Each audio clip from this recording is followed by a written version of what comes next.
Weather ফ্র্যাগমেন্টে view মডেলের একটা object নেন, প্রাইভেট ওয়েদার ভিউ মডেল এটাকে ইনিশিয়ালাইজ করতে হবে অন ক্রিয়েট ভিউ এর ভিতরে লোকেশনের পারমিশন নেওয়ার আগেই, অর্থাৎ view model equals new view model provider, এটা পুরনো জিনিস। View model provider require activity dot gate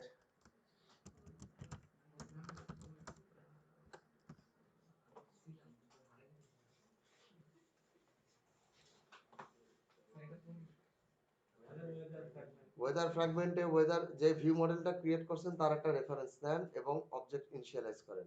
এর আগে কম করে হলেও 50-60 বার করছেন।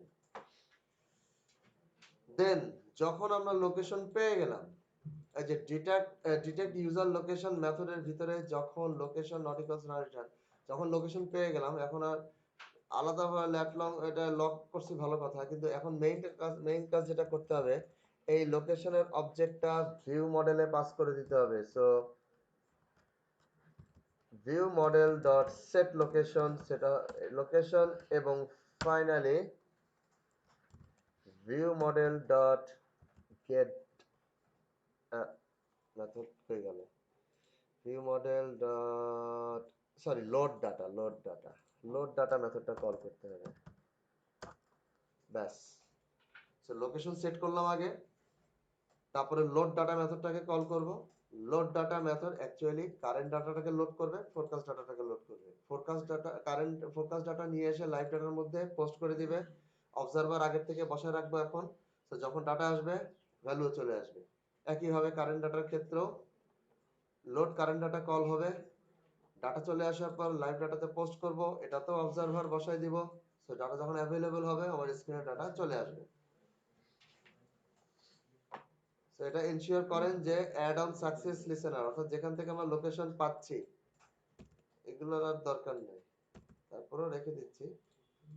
লোকেশন যখন অ্যাভেলেবল হয়ে গেল, লোকেশন অ্যাভেলেবল হওয়ার পর নতুন লোকেশনটা আগে ভিউ মডেলে পাস করে দিচ্ছি, তারপরে ভিউ মডেলের লোড ডাটাকে কল করতেছি। তার লোড ডাটার মেথড থেকে আমাকে লোকেশন অ্যাক্সেস করতে হচ্ছে, যে ল্যাটিটিউড নেওয়া লংগিটিউড নেওয়া। সো আগে যদি লোকেশন সেট না করি তাহলে কিসের ডাটা, কোথাকার ডাটা নিয়ে আসবে, তাই না? এই জন্য আগে ভিউ মডেলের সেট লোকেশন করলাম, দেন ডাটাগুলোকে লোড দিলাম। লাস্ট একটাই কাজ বাকি আছে, সেটা হচ্ছে ফ্র্যাগমেন্টে অবজারভার বসানো। সেটা মনে করেন যে অন ক্রিয়েট ভিউ মেথডের ভিতরে চেক লোকেশন পারমিশনের পরে বলেন view model dot get current live data, যেটা রিটার্ন করবে লাইভ ডেটার একটা object, dot observe get view life cycle owner, তারপর এটা হচ্ছে কারেন্ট ওদের রেসপন্স মডেলের একটা অবজেক্ট, এই যে অবজেক্ট পেয়ে গেলাম। একইভাবে view model dot gate forecast live data dot observe get view life cycle owner forecast response model live data পেয়ে গেলাম। আমি খালি আপাতত, আমার তো ইউআই রেডি না, আমি খালি কারেন্ট রেসপন্স মডেল থেকে টেম্পারেচার আর ফোরকাস্ট রেসপন্স মডেল থেকে লিস্টের যে সাইজটা সেই দুটা খালি লক কেটে দেখতে চাই।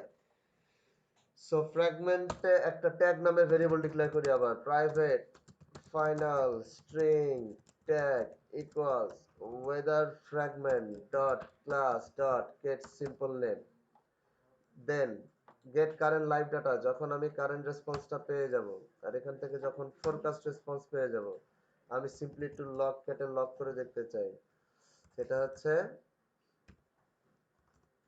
অন ক্রিয়েট ভিউ, এটার নাম দেই কারেন্ট, আর এখান থেকে খালি টেম্পারেচারটা দেখতে চাই, অর্থাৎ current response model dot get main dot get temp, আর ফোরকাস্ট থেকে খালি লিস্টের সাইজটা দেখতে চাই, এটা হবে ফোরকাস্ট, এটা হবে হচ্ছে forecast response model dot get list dot size.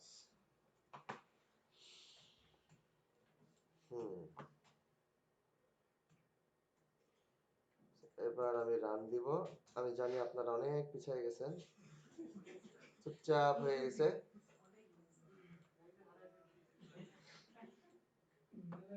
আমি তখনই আপনাদের সাথে হাত ছেড়ে দিচ্ছি যখন থেকে সব পুরনো জিনিস শুরু হয়েছে। ঠিক আছে, এগুলো পুরনো, এগুলো পারার কথা, এটা অবশ্যই পারার কথা। দেখি কি অবস্থা, কি নিয়ে আসে।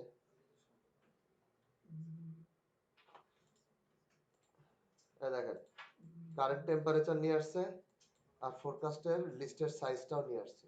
কারেন্ট টেম্পারেচার কি 12 নাকি? এটা কি সম্ভব?